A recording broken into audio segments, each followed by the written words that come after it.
Okay, I'll check the sound too. I'll manage it.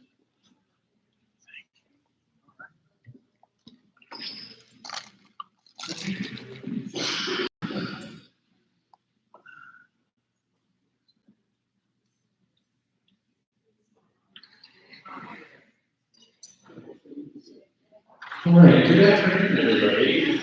Welcome to the BSD for All School Board Candidate Forum. We had a little technical difficulty getting the live stream going, but it's now going, so we can begin. My name is Isaac Lamb. I'm going to be moderating today's forum. And before we begin, I want to share a little bit about the format and a little bit about BSD for All. BSD for All is a collective of Beaverton School District community members, which envisions a public school district that's transparent in its actions, accountable to its constituents, and shares decision-making with its stakeholders. We're guided in our organizing around 4 points of unity. Number one, by all, we mean especially those who are made vulnerable on the margins of our community. We therefore center the needs and experiences of those who are most impacted by the injustices in our schools and fight for schools that do the same. Two, we cannot speak for others. We therefore work in coalition with organizations and communities that organize for the common good. This includes labor unions, communities of color, disabled people, undocumented peoples, LGBTQIA+ peoples, and all oppressed peoples. Three, we fight for democratically run, community-controlled schools where community members, families, students, and educators collaborate. We therefore fight for public schools that are governed by and accountable to all of us. And four, underfunding threatens the existence of public education as we know it, so we therefore have a shared responsibility to demand resources, policies, and action from every level of government until we have the fully funded schools we all deserve. Our forum today will exist in 2 parts. The first hour will feature a moderated discussion of questions that have been gathered from the community at large. Each candidate has been given these questions in advance and will have 60 seconds to answer. When the time has elapsed, you'll hear the pleasant sound of my voice reminding you that the time has elapsed rather than an emergency siren. There are 10 questions in all, and the order is going to rotate of who goes first. The second part of the forum will open up to a Q&A from those of you in attendance. If you have a question you'd like to ask, this microphone that I'm currently holding will be on stand right there. At the appointed time, you can line up behind that microphone to ask your questions. We ask that you address your question to a specific candidate or candidates. There's no set time limit for answers to Q&A questions, but we ask that the candidates be mindful to keep the conversation and discussion moving. I will remind you if that feels like I need to. For those of you who would like to ask a question, but are perhaps unwilling to step to a microphone to ask it, or rather submit it in writing, at the back of the room is a box with some note cards and pens on the table. Feel free to write a question down, place it in the box. I can read those questions at the Q&A. Please just make sure to legibly write your questions there, and I will cover them as time allows. Finally, I would like to thank you all for being here. Your participation in this democratic process is vital to the health and well-being of our public schools. So let's respect each other, operate in good faith, in the interest of a robust and fruitful dialogue. And now let's meet our candidates. From Zone 1, right for Zone 1, is Karen Stark. Karen Stark is the mother of 4 students currently in the Beaverton School District. She has a degree in and is a former and future public school teacher. She has been organizing with other parents, educators, and community members on 2 fronts: to oppose BSD's proposed elementary school closures, and to rally behind educators while they bargain for nearly a year for better learning conditions. Karen believes that student success will only be attainable if decision makers collaborate with those who know our students best, parents, educators, and support staff. She says that the folks who work in our schools are experts not only in their fields, but also the communities they serve. When we make decisions without these key players, those decisions are uninformed and often ineffective. Rather than spending our unacceptably meager school budget on third-party consulting firms, let's utilize and invest in the experts in our schools. Public schools belong to all of us, and the role of the school board is to represent and advocate for our community. We have an abundance of well-resourced administrators at our district offices. What we need now is parents and educators' respect students on the school board. I'd like to note that her fellow candidates in Zone 1, Andrew DeMars and Dr. Ron Trump, could not be with us today, but we are seeking opportunities to engage in these same questions. So if you would like to see what their answers are, please continue to follow BSD for all. In Zone 2, we have two candidates. Dr. Karen Perez de Silva is the first Latina ever elected to the Beaverton School. Lifelong educator, mom, and advocate for public schools with more than 26 years of experience. She spent over 16 years as a teacher at Beaverton and now leads Oregon's Educator Advancement Council, supporting more than 80,000 educators across the state. She holds a master's in elementary and special education and a doctorate in educational leadership.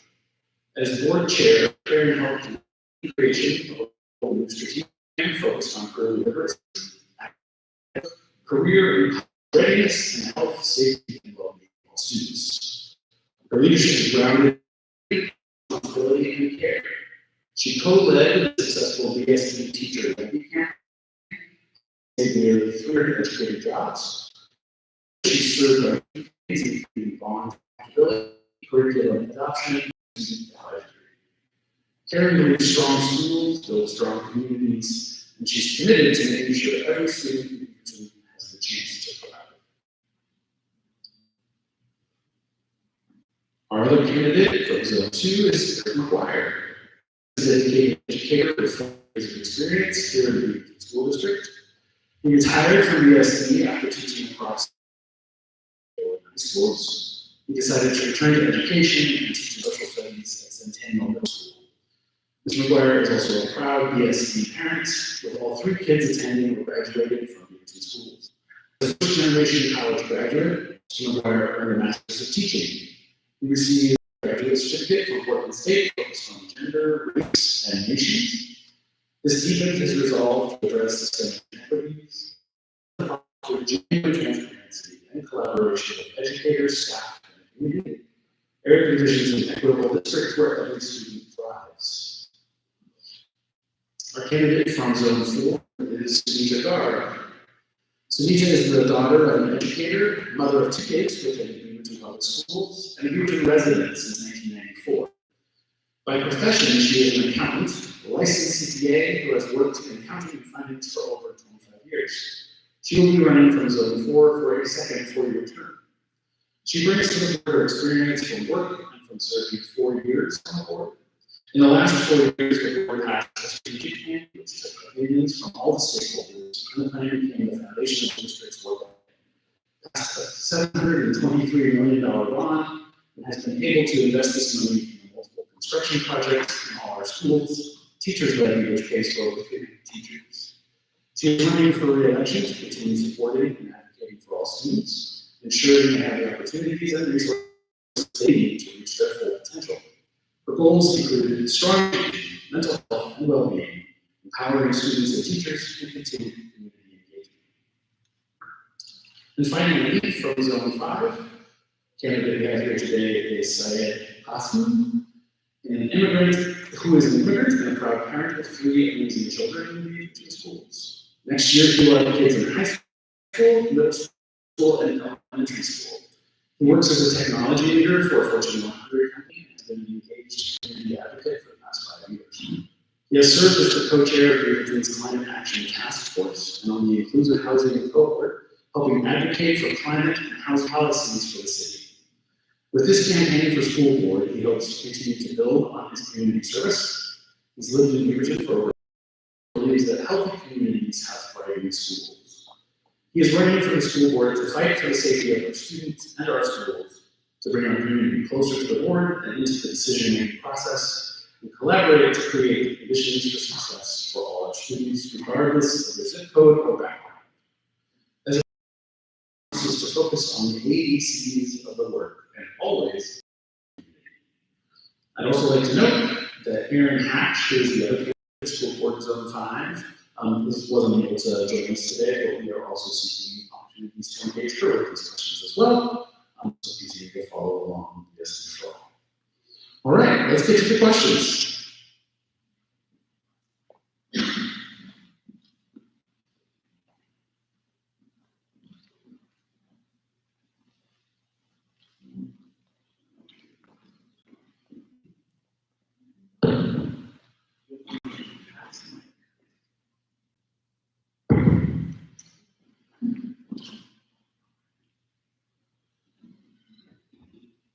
So we will start, there we go.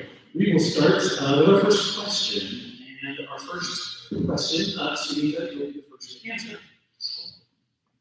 From your perspective, what's the role of a board member in BSD, and how are you able to fill that role? In essence, why are you running, and why should voters see you as board leader? So first of all, I think the most important role of a board member is to listen to all the stakeholders that actually make a difference,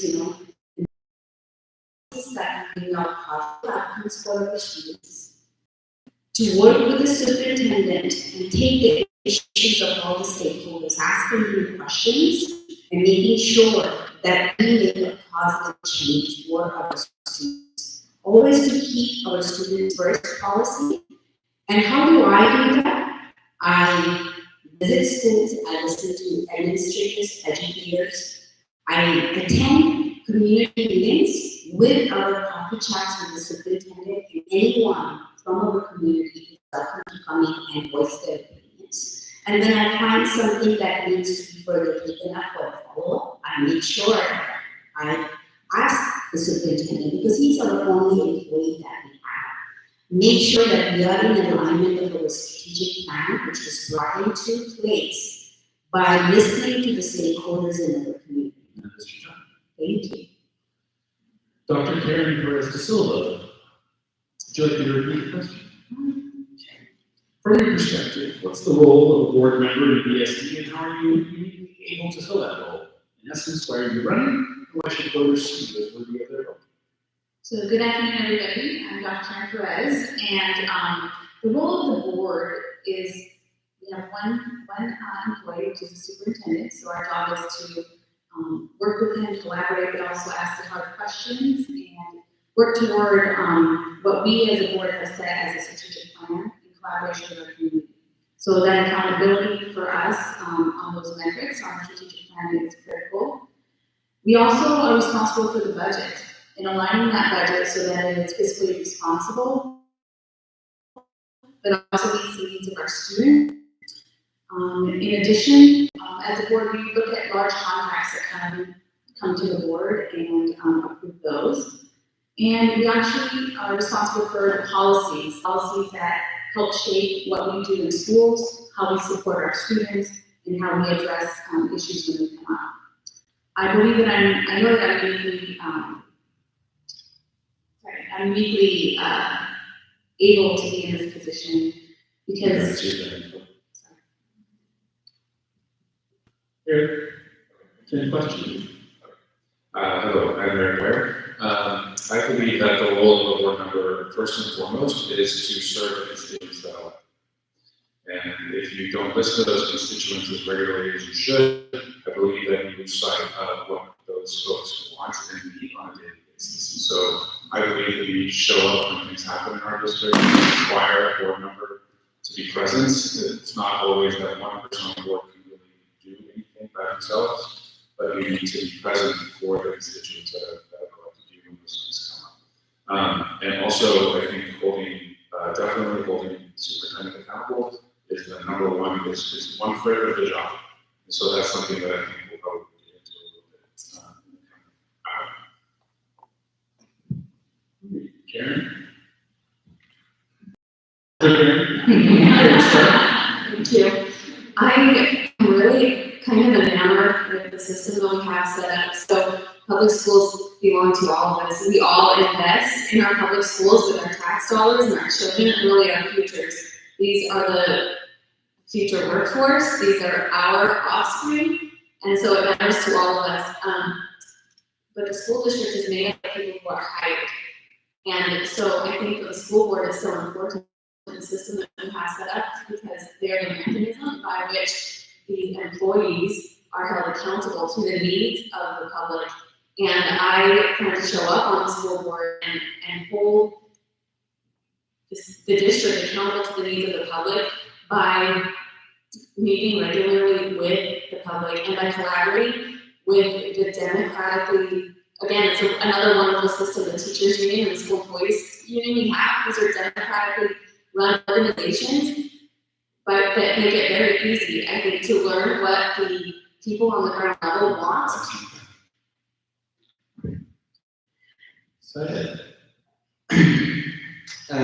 Thank you. Part of being blessed is a lot has been said, so I'm going to try not to repeat it, but I think it's important to emphasize that, the role of the board is really that of a trustee, which is representing the constituents, listening to the community, understanding what their needs are, and then marrying it with the information that they are in a position to absorb and get working with the appropriate partners within the district and the larger enterprise.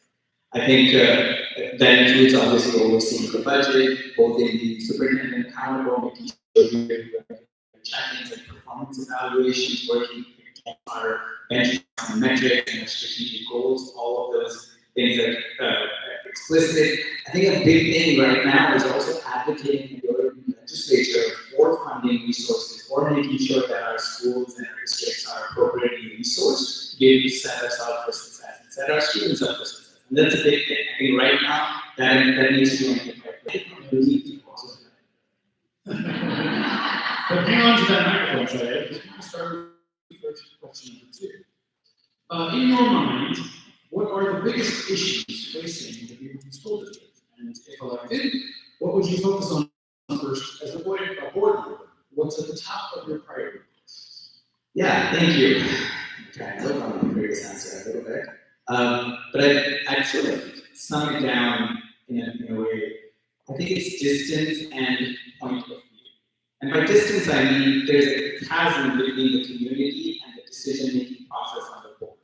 And I think that's a big disconnect and a big issue that informs our approach to budget, it informs our approach to long-range facility planning, it informs our approach to curriculum advice, and all of these things. So I think inherently, one thing that we have to work on that I would prioritize. Secondly, I think a point of view is just about whose voices are represented, how that community engagement paradigm is working to represent the needs of the community.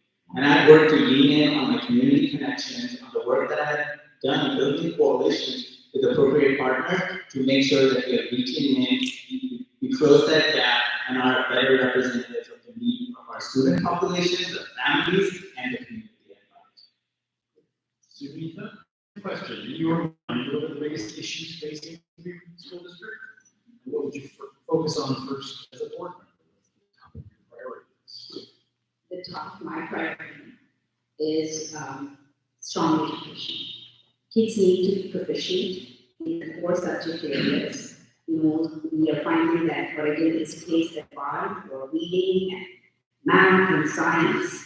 And then for me, the next thing would be safety for our students.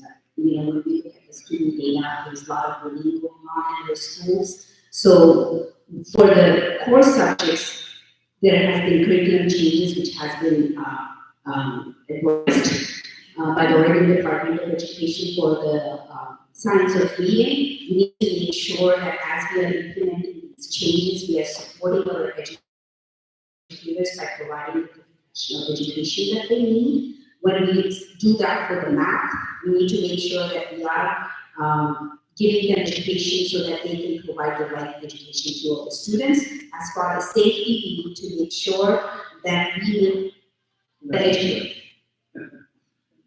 Minute goes fast. Dr. Perez Silva, same question. What's at the top of your priority list and what are the biggest issues facing the schools? Thank you. So for me, the biggest issues are the insufficient. We have also the decreased enrollment in the looming federal government and attacks on public education. And the resulting impacts of these on our intentional and systematic implementation of our strategic plan that supports students and student needs. Focus on early literacy would be what I'm focusing on. Early literacy development, high quality reading curriculum as we were adopted, professional development for our educators, and professional collaboration for our educators to be able to implement that. We're also including high-dose tutoring for our students in areas where we have the highest need. Protecting special education services that our students depend on, and also ensuring that our students have meals, breakfast and lunch, which is something that our board has committed to and feel very strongly about. I'll use the relationships I've built in our district and our county and the state to collaborate on the needs of our students. Thank you. Eric, same question. In your mind, what are the biggest issues facing your school districts? And what would you focus on first as a board member elected? I think I'd like to dive down a little bit deeper into the reading scores. I think people have seen the rating of Oregon in the country. So whatever we've been doing has not been working. Those numbers have been well since I started in 1994, 95. So I spent time with some friends that I knew in one of our schools, and I was trying to figure out what was happening at the ground level in those schools. And so I live in the north part of the district where we have a school that has a high rate of immigrants that come to that school.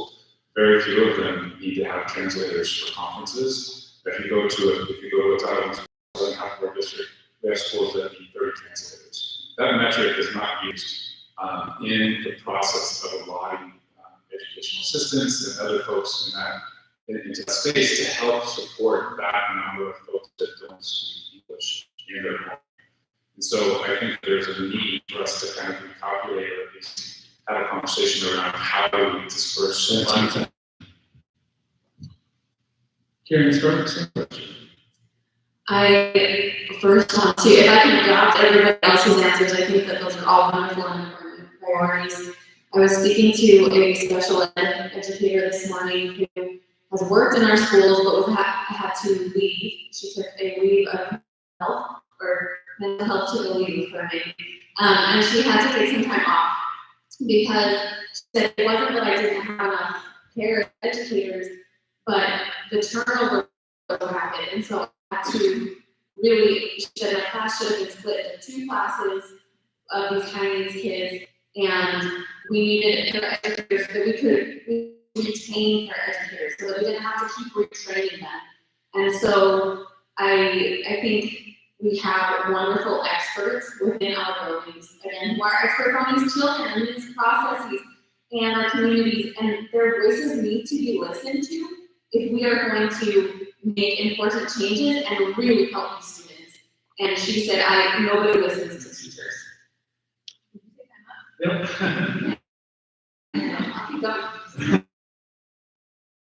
All right, we're going to move on to our third question now. Dr. Perez de Silva, we'll have you answer this first.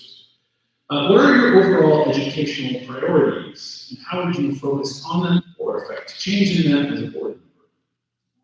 So I have 4. One is safe and thriving, so student safety and well-being, foundations of success, so really strong literacy support for our that's 2. 3 would be progress on student achievement, and 4, career college ready support for high school success.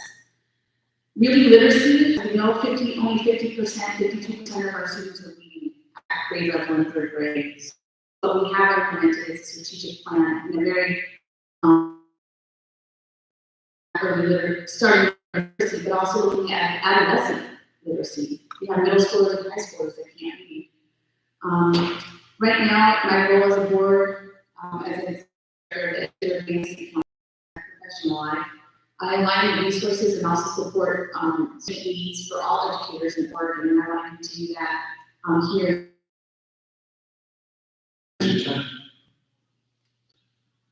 Eric, same question. What are your overall educational priorities and how to focus on them and affect change in them as a board member? My first priority would be to have a relationship between the teachers and our educators and governments and over the last year, the contracts taking nearly a year to ratify. There's been a lot of damage done. So that's been one of my priorities. To do that, I would like to have a bi-monthly high school, middle school, elementary school, and classified employee represent the people in our district and show up and give us a report every month for that. I also think that we have high school kids that can't read because they're not reading in 3rd grade yet. And so I would like to take, we're talking about cuts, I would like to help, I would like to infuse funds so that we can get more 3rd graders that are reading at grade level and not worrying about what we have to do with these other grades to help them read at high school level. So I taught freshmen my whole career almost to show up but can't read. And so I think rather rather than trying to fix it That's later. right. Karen Stark, same question. What are your overall educational priorities and how would you focus on them or affect changing them as a board? As I have studied the school districts, I've noticed some interesting things. One is that the students who are most behind are the ones who are experiencing homelessness and poverty. And so I think, and I know that counselors within the schools are doing what they can to help these individual families. I am excited to advocate for a family wage for both people working within the school, but also the parents who work for other companies, businesses outside of the schools. If these students have access to housing security and food security, I am sure that they would all be better. I think it's interesting to Eric's point that our student achievement by grade level is lower than it's been in the past. However, our graduation rate is the same or higher. And I think that, like Eric was saying, we have some work to do as far as. Same question. Okay, we have a 6-year-old who just turned 6, so we're breaking everything down into ABCs. So for me, the priorities are the ABCs, which is achievement, which is about fostering the right conditions for success for all our students. B is belonging, making sure that our schools are safe and inclusive for all our students. LGBTQIA, immigrants, refugees, everyone feels safe and feels like they belong. And C is about collaboration. It's again, building and fostering those type of community relationships and engagement with the community, with the family, so that we are well situated to be able to partner, collectively make the type of progress that we need to achieve the results that we know we want. You'll hear a lot of people talk about centering students. Centering students looks like listening to everyone. It's not just about listening to the students, because we have advocates for these students, we have students with different experiences and different needs, and we need to make sure that they're truly engaged and listening to them actively. Sunita, same question. What are your overall educational priorities and how would you focus on them or affect changing them as a board member? So, one last, everybody has really good points. What I would say is that, a lot of systemic changes are being made in order as a result of all the issues that has come, the reading scores, the math, how we are at the lower end. What I would do as one board member is to make sure that we track the success or where we lacking in implementation of, say, MTSS, trying to make sure that in supporting one group, we do not lose the other, that all the kids are supported and they are doing it there. Because it may be that there's one teacher and so many kids and they have to spend time on all the kids. To make sure that we have resources, the kid is proficient, that kid also needs to learn. So we need to provide efficiency of resources to that child so that they can also succeed. Other people struggling. We're going to move on to question 4. We'll start with you, Karen Stark. One of the most common themes from submitted public questions and comments is a lack of transparency from the school district. What would you do as a board member to fix that issue, and how would you have the district? Thank you. I think that a lot of these concerns, I feel these concerns as a parent. Last May, we learned that the school district is planning to close 2 to 4 of our elementary schools, and this is as part of the bond plan, right? We all passed in 2022 to rebuild Raleigh Hills K through and Beaverton High School and to renovate existing schools. What was not in that plan, but has since been found in many meeting notes ahead of the bond pass, was that they plan to close several schools to put them in this school that 150 children. And they knew that if it was included, that the bond would not pass. And so I'm also upset with the lack of respect shown to our public. With the whole plan is not shared. Sayed, same. You repeat the question. Yeah, one of the most common themes from submitted public questions and comments is a lack of transparency from the school district. What would you do as a board member to fix that issue, and how would you have the district behave differently? Yeah. You've all heard or listened to our answer thus far, and you've heard from talk about community engagement. I think the framing of that engagement matters. It really needs to be proactive and active in the sense that we are intentionally engaged, not reactive. And that means something happens and then the board is reacting to what the community is reacting to. So I really think we need to change that dynamic and bring our community into the process. We need to expose what's going to happen, what the impact would be. We need to go deeper in helping every family understand that, hey, when we talk about budget shortfalls, this is what it means. These are the potential impacts. And I understand there are challenges in engagement, and outreach, and all of that. But I think we must do better in terms of connecting. And a big part of that is meeting people where part of that is going out and being in community and finding spaces where people are already organized, people are getting. Steve, same question. Transparency in the school district. What would you do to fix that issue?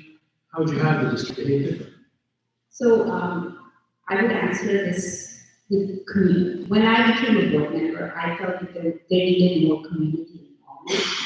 And there could be more, but I do find that there has been some loosening up, and we still need a lot more of that for BSD, where the community feels there are ample opportunities for the community to get involved. Like for instance, we have every month we have a coffee chat with the superintendent and his team where the community can come and ask questions.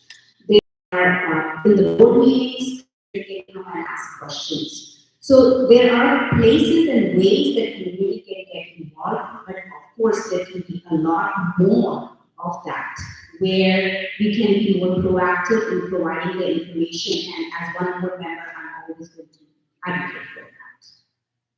Thank you. Dr. Perez de Silva, same question.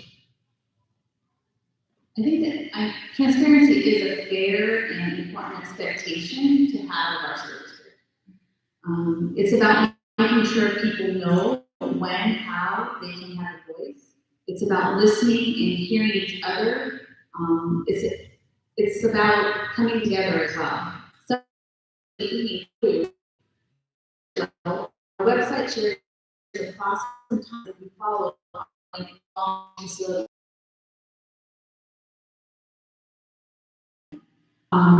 Our curriculum adoption process and our standards are that we're being taught are also on our website. In addition, we have coffee chats that Sunita mentioned that provide the community direct access to the superintendent, staff, and board members present. And you can address questions directly, and it will answer them for you there. And if you don't have the answer, reaching out, connect, like today, show up. Eric, same question. Sure. One of the most common themes in submitted public questions and comments is a lack of transparency from the school districts. What would you do as a board member to fix that issue? How would you have the district behave differently? I think the thing that comes to mind first for me is that just last month, the superintendent's contract was set to renew automatically without having had a review of his work and the metrics that have been attached to his work. And so after a writing campaign, I was writing into the board, they moved that date. That date is still going to automatically renew a contract that hasn't been had any reviews. And as far as I know, from the board chairs that I've talked to, the review is a yearly thing that happens automatically. And so it's been over 2 years since we've had a real review, 360 review of the superintendent's work and how he's respecting what the people of this district and community think of his work. And so until we see that, I don't think there should be a renewal of contract. And to me, that's a lack of transparency at that time. Thank you. We're going to move on to question 5. Eric, you'll take this first. How important is it for you to have direct communication with students, parents, teachers, and community members when setting policy for the district at large? What would you do to ensure that those constituencies are engaged in your tenure on the board? I've since getting into this process, you learn a great deal very fast. What I really would like is to take the board on the roadshow concepts. I'd like to go to community centers out in the community, have a board meeting where people can actually see what happens, and it's not going to end at 11 p.m. So other folks that haven't seen the board meeting and don't know what goes on can see that. I don't know how often you can do that. I don't know what the realities of that is. But I'd like to have a conversation about reaching out to the public in their space instead of asking them to always come into the school, always come into the district office, which is frightening for a lot of people. They don't like you, or they don't want to be in a public space. So that would be the first thing. Thank you. Dr. Perez de Silva will go over virtual. For me, direct communication is essential for us to really know how to implement policy in our district. It should never be done in a vacuum. I believe in showing up in schools and in conversations, in community spaces where people feel, where people want to be heard. Serving on the student advisory committee, I spent 2 years talking directly with our students, which we now, actually for the first time, have students on our school board. I have served on the bond accountability committee with community members and sit alongside educators, parents, and students on. I also visit schools. I started as a board member, we only visited our schools. Now we visit all schools because we are responsible for all students. As a full-time working mom, I attended coffee chats, community conversations, our immigrant and refugee meetings, in addition to the spaces where I'm invited by parents. So you can same question. So this is very important to me, and every month I try to visit at least 1 or 2 schools. I try to see the classrooms, I ask questions of the teachers, or actually principal and their team, and what the changes, how they are implementing changes, how they deal with absenteeism. I try to attend almost all the coffee chats because that's where I get to hear from the community. I didn't have to be here today, but I came because I want to hear and listen to all of you and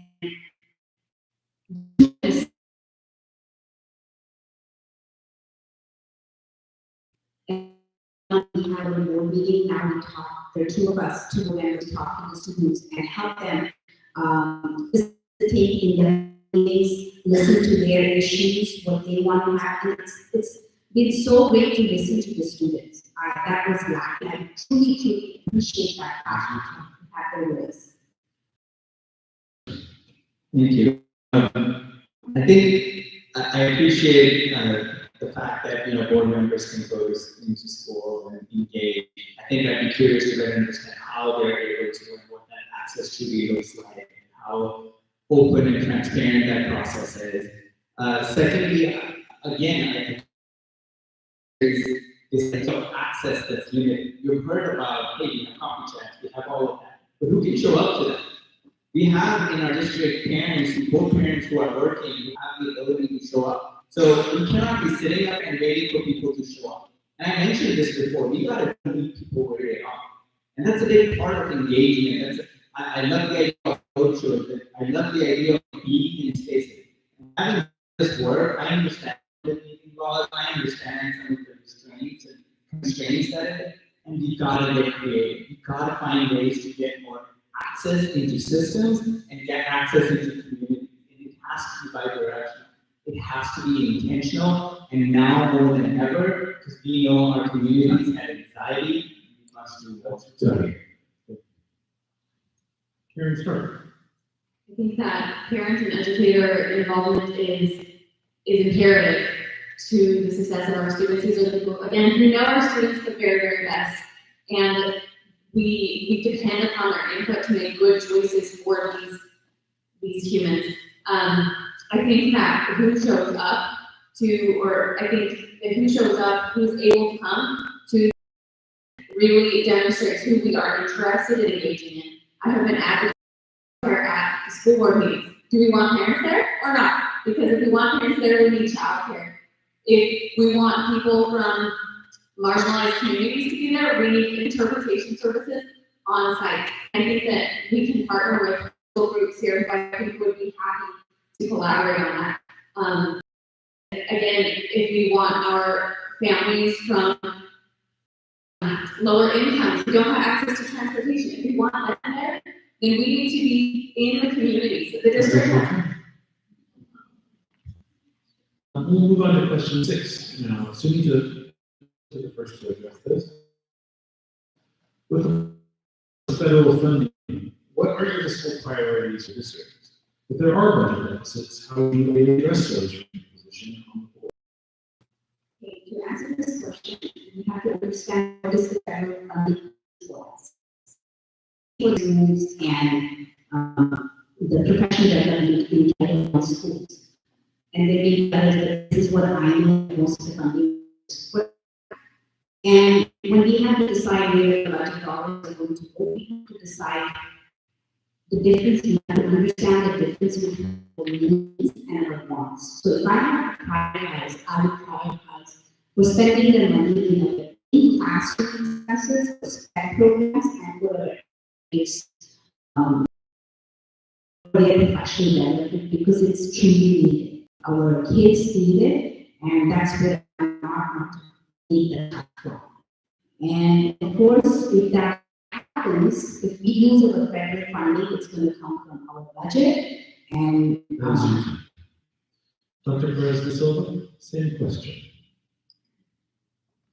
The loss of federal funding is actually a really big deal, not only for Beaverton and our neighboring cities, but also for our neighboring cities and school districts. We have to be ready to face this head on. Let's get really specific on what federal funding means based on the numbers available for our Congressional District 1. That's Beaverton as well as Hillsborough and Tiger. District 1 receives $93 million in federal funding supporting literacy, special education, school meals, and more. That's about $1,000 per student. Our state doesn't have the budget to make up that ground. If those funds disappear, our students and staff will feel first. District 1 receives $10 million for literacy programs and funds the most impacted students with $11 million. The federal dollars really will impact, like we said, will prioritize keeping supports that matter most for our students and families. Starting with those that are facing, keeping it away from the classroom. Eric, same question. With the possible loss of federal funding, what are your fiscal priorities for this year? If there are budget deficits, how would you ideally address those from your position on the board?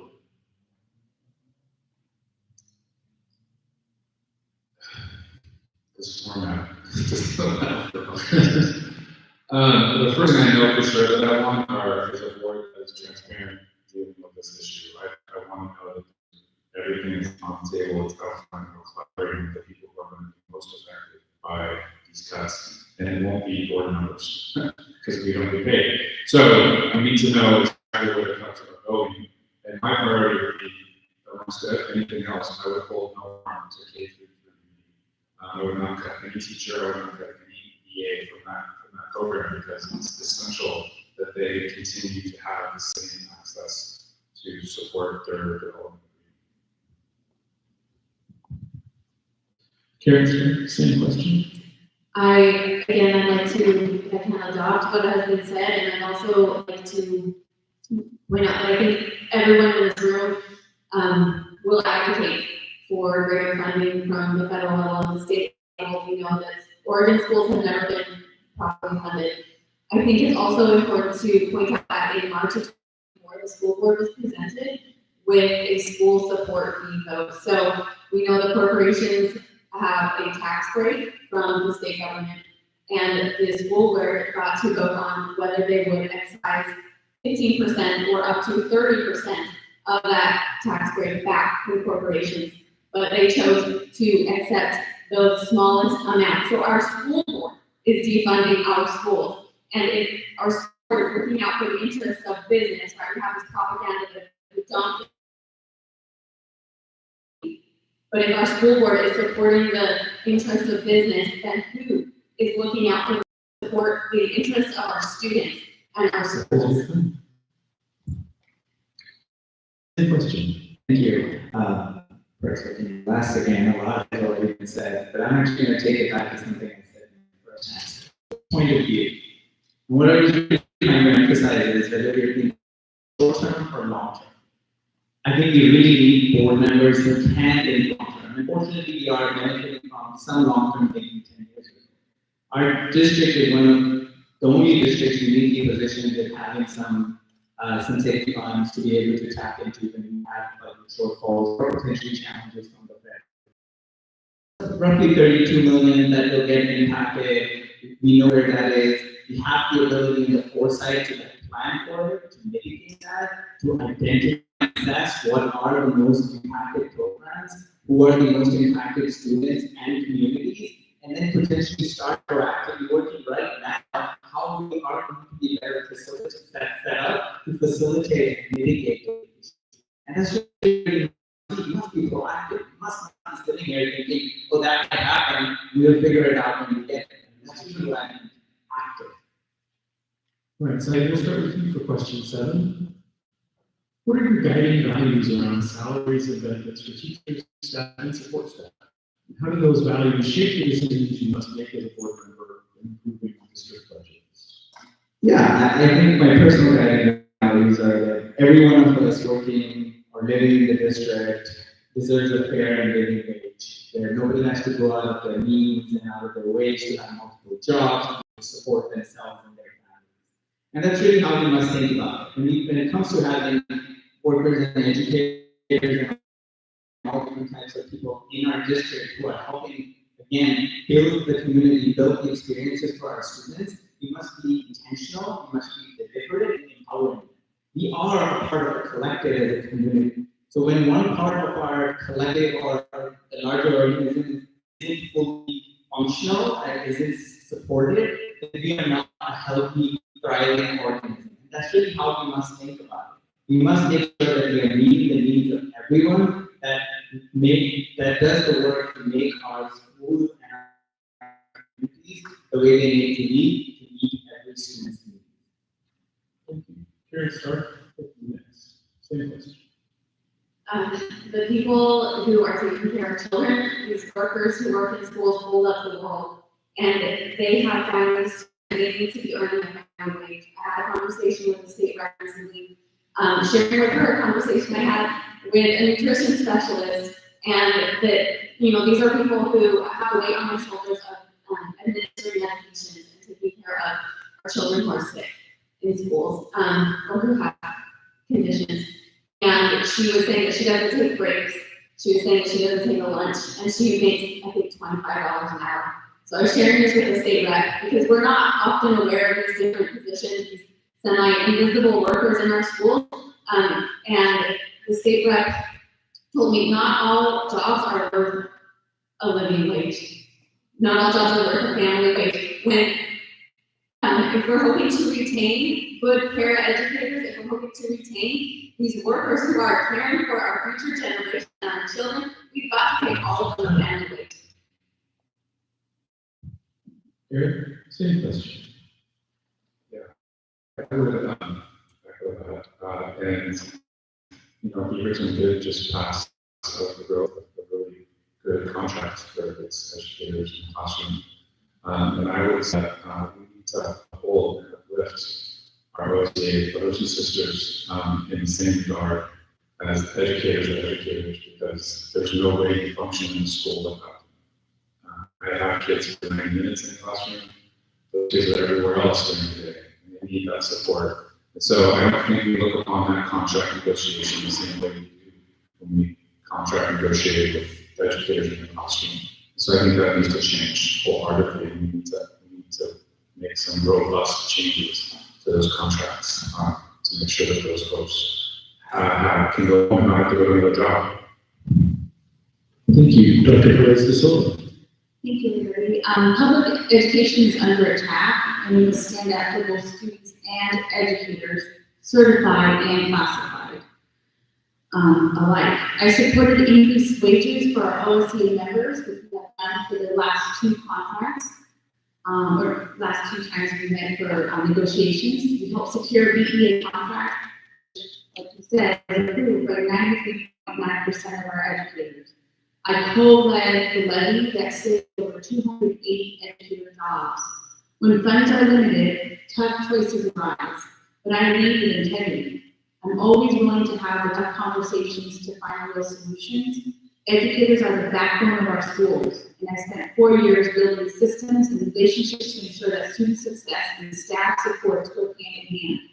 I fought for better wages, safer working conditions, stable staffing, because our student success depends on adults who support them every day. I've helped pass contract back by 94% of our teachers who led the levy. Negotiations and listened firsthand what they do. We last time we had lunch, that was a very nice one. Of the paraeducators were showing me their hands and the work that they do, just like scratches in her hand because she was helping a kid, and they need to be supported with good wages, and we need to be competitive, if not better, than other districts, so that we can attract the best educators to our district. We also need to make sure that we understand sustainability, long-term sustainability. So we want to keep our educators for as long as we want a good way and and we have to make sure that in our budget we have space for them. So. Thank you. Dr. Corey, so we'll start with you for question number 8. Diversity, equity, and inclusion have become politicized and weaponized terms in our society currently, and yet they are central to the district's stated goals. Are these ideals contained in your tenure as a board member? And how do you demonstrate that in your actions? How do students with disabilities, including special education, fit into your conception of diversity abilities? I believe that this shouldn't be politicized in that the reason many of us became educators was to be in the classroom to really support our students and work for equity. I would like to believe that our whole community believes that every student deserves to be seen, supported, celebrated who they are. Supporting students with disabilities, students, English, that's our responsibility. It's the foundation of the school system. It works for our entire community, not just for some. I'll keep pushing for inclusive policies that reflect the richness of our community to ensure that no child is left behind because of who they are. To be specific, students with disabilities are at the core of any serious commitment to equity. Special education isn't a side program. It's a legal and moral obligation that reflects how we care for our kids. If federal money is cut, I would like to protest it. Sunita, we'll go this direction this time. Keeping you on your toes, yeah. Well, Beaverton is a very diverse community. We speak more than 100 languages. We come from households, and no matter what you call it, whether you call it DEI or whatever, you will not have a student success if you do not accept those that in their core. If they don't accept that, how will a student, if we do not understand where the student is coming from, they will not be included in there, and we will not see the growth that we need to see. So I do support diversity, equity, and inclusion because it's a need. It's a need of our community. It's a need. If you do not try to understand their background, how will you understand their like for instance, if you put an exam in during Eid or during some festival, and so I think it's really important right now to emphasize equity is different from equality. Equity means being intentional about the people who are on the margins, who are not getting the support, whether they are on the margins because of any type of disability, extra support, based on minority representation, whatever that is. Equity is really about making sure that we are potentially putting extra resources to bring them along. So it is about finding the optimal balance to make sure everyone feels cared for and taken along. And I want to be very clear that it's not equality, that it's equity. And that's what it needs to look like. It needs to be that type of active approach into it. And that's really what I believe in. I believe in showing up for that because it impacts and matters for everyone. And it brings all of us together and moves all our students to the type of success that they deserve. Karen Stark, same question. I'm very excited about diversity, equity, and inclusion, and I'm excited about incorporating students who are neurodiverse and students with special needs into this group. I think that that's less common in our conceptualization of DEI. And I want to homage to something Syed said earlier about how we need to be going out into the community to these people because I respect their autonomy, and I from my background, from my lived experience, cannot hope to represent these people. All I can do, what I promise to do, is go seek them out and ask them what would be best for you. How can we provide you with equity? What extra resources does your community need? And I am so grateful and honored to be endorsed by several organizations that do this work already. And I will partner with them rather than thinking that I can come in with the answers and what they need already. Here, same question. So I'm going to pivot on this slightly, and just give you what it's like having the support of DEI in the district and what that looks like in the building in about 30 seconds. So at the building level, where this rolls out, we spend a couple of hours in the first part of the year, maybe another hour during the year, talking about equity, doing a module, doing something, and that's it. And so we have a district that is majority minority, and we have a district that has 75% to 80% white teachers. And so we don't ask enough of the people that are in the classrooms that we're asking to roll out this equity. There's no rolling it out. I can assure you that it's not happening at that level. In the classroom, a lot of teachers do not understand what you're asking them to do. So that does not translate. And so there needs to be more support for asking teachers to reflect upon their own identities in the classroom and how they make decisions around all of these different children that come from so many different regions. We'll move on to question number 9. Karen Stark, this will be for you to start. School safety is a concern of many parents in the district. What are your thoughts and priorities around school safety? And do you see a role for SROs, school resource officers? If yes, explain why. If no, what would you do with the estimated $750,000 in savings and not hiring police for schools? As a parent of children who go to school, every time we hear about a school shooting, my world stops, as I'm sure it does for all of you, right? This is a horrifying reality that we live in. And I wish that mitigating that danger was as simple as having police in our schools. That would be wonderful if it was that simple. However, that's not what the research shows. And so I am interested in research-based and effective measures that will keep our students safe. And from what I have studied and understand, that looks like greater services to support our students. I'm very interested in the National Education Association Community School Model. This is where schools, particular schools, can customize the wraparound services that they offer to their students and to their community. Our schools, our public schools, our community hubs, where students and families can receive the counseling support they need. In some of our... We'll go reverse order. Eric. Sure, school safety is a concern of many parents in the district. What are your thoughts and priorities around school safety? Do you see a role for SROs, school resource officers? If yes, explain why. If no, what would you do with the estimated $750,000 in savings, not hiring police for school? So I don't have to say everything Ms. Stark just said. So I believe all of that. I do not believe in SROs in schools. I don't think it supports the number of children who be made very uncomfortable, or in fact maybe not come to school because of the threat that presents to them and their families. I would take that money and surprises here. I would start learning how many EAs I can buy with that money and put them into reading programs and title them schools.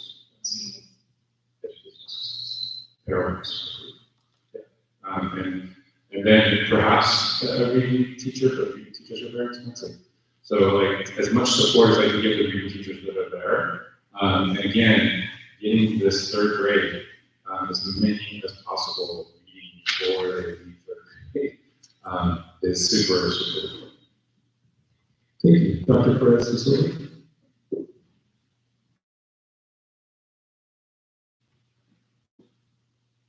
I would say that school safety is a concern for all parents, including me, for all board members, and for all of our community.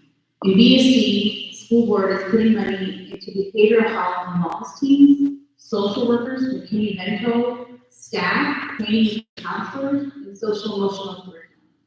As part of that comprehensive school safety plan, and safety, there's a role that youth service officers play. The total is actually $622,000 for this year, and it would be $602,000 next year. Youth service officers do not support behavioral situations, but instead focus on supporting building administrators with threat assessments, sexual incident reports, VHS cases, student wellness checks, and other intentional connections that they make for students and families with community supports. Sunita, same question. I want to repeat what Karen has said. For any parent, when you send your kid to school, their safety is more important than anything else. And SROs, I was going to talk about the 622 since she said it. I won't repeat that, but there's cost savings too, and the potential cost savings is given as 700 to 900, but I would be included, 700 to 900,000, but I would be included. The one that we can is 18,000 to 20,000 background checks that BSD does, and each background check costs $15 to $25, which we do not have to pay because of the IGA, and that's like $270,000 right there.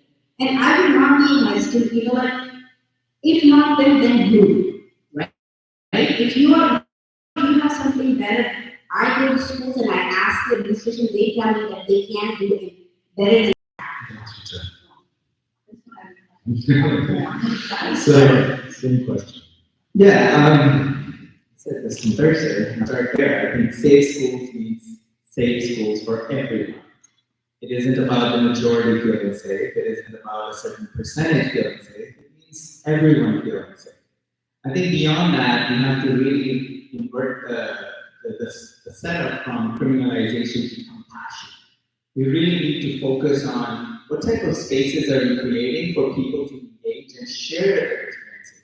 You might hear numbers like 75% or 85% or whatever percent of the community wants SROs or ISOs in schools. Well, what have we heard from the 15%? Where are the safe spaces for them to come and communicate what they need or what they want? So my challenge to the board and to the community would be, how would we partner in reimagining collectively what in schools looks like in a way that brings in everyone in our district and in our community, not just the majority, but also the minority. And that's how we must breathe from this conversation. Okay, we're at our final question. This will be Eric Griffith. This first. I was wondering. The school district currently has some schools that are over-enrolled and some schools that are under-enrolled. Additionally, the district has 8 elementary schools currently where the graduating 5th grade cohort feeds into more than one middle school. This issue sometimes is repeated in the transition to high school. Parents who are concerned that these issues prevent their students from belonging. It is redrawing school boundaries an option to feel motivated to support them prioritize student belonging? So, I don't know, I'm learning more about spec schools and what that means. But I do know that most elementary schools spec at about 500 or 550, most schools at 750. We have an elementary school in my area that has 3 children. So to me, that is absolutely necessary to be a serious boundary discussion that involves moving the current building boundaries further south and having a conversation about it, at least, because this condition has been around since I started teaching in 1995. And so there needs to be some discussion about the move us in pieces of land. And so until that conversation about moving those boundaries. Yeah, already good. The school district currently has some schools that are overenrolled and some schools that are underenrolled. Additionally, the district has 8 elementary schools currently where the graduating 5th grade cohort feeds into more than one middle school. This issue is often repeated in the transition from middle school to high school. What do you say to parents who are concerned that these 2 issues prevent their students from belonging? Is redrawing school boundaries an option for good support? If so, how do you prioritize student calculus? Thank you. Yes, I am very interested in boundary and in prioritizing that these students get to stay together. My children are privileged to go to our neighborhood school has fewer than 300 students, and every day when I drop off, they have a counselor and a principal and a 5th grader who knows their name and says good morning. So, after we've been here a month, it seemed every adult in the school knew my kindergartner. And when I, attending school board meetings, I'm hearing that's not, I know that some students are picked up by a number because their administrator doesn't even know them. So, like I said, this lopsided situation where we have some schools that are tiny and sometimes mixed schools receiving services out in the hallway and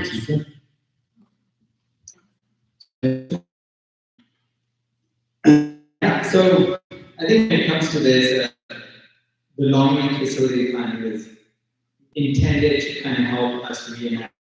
And I urge everyone to get involved and engaged in that process. I've had the fortune to show up in some of the community sessions and listen to be closer to that process. Right now, it's run by a consultant. And I don't think there is, again, a chasm that I mentioned earlier exists. This work is, we need to be holistic. We need to be open to the possibility of redrawing and reimagining again what those are. The other thing I would say is, we're listening to. Our district has potentially 7% of our district population that doesn't have connection. So we must also do that outreach to make sure everyone in the district feels connected into what our schools are going to look like and how they're going to serve our entire community in the future. Sunita, same question. This is a tough question. When I came into the board, I used to go and sit Mountain View, and they were, if you talk to any educator there, they were so distressed that had happened. So it's a tough one because, some schools, they don't feel that they were fairly served. So I think the district is aware of that situation and they believe it belongs to facility planning. And it, like Syed said, everybody should try to go there. And I do agree that board needs to be closer to that. But yes, I agree with that. In May of 2025, they're going to be accepting more members into that. 2 members from every zone so that they can have at least 2 members from the community.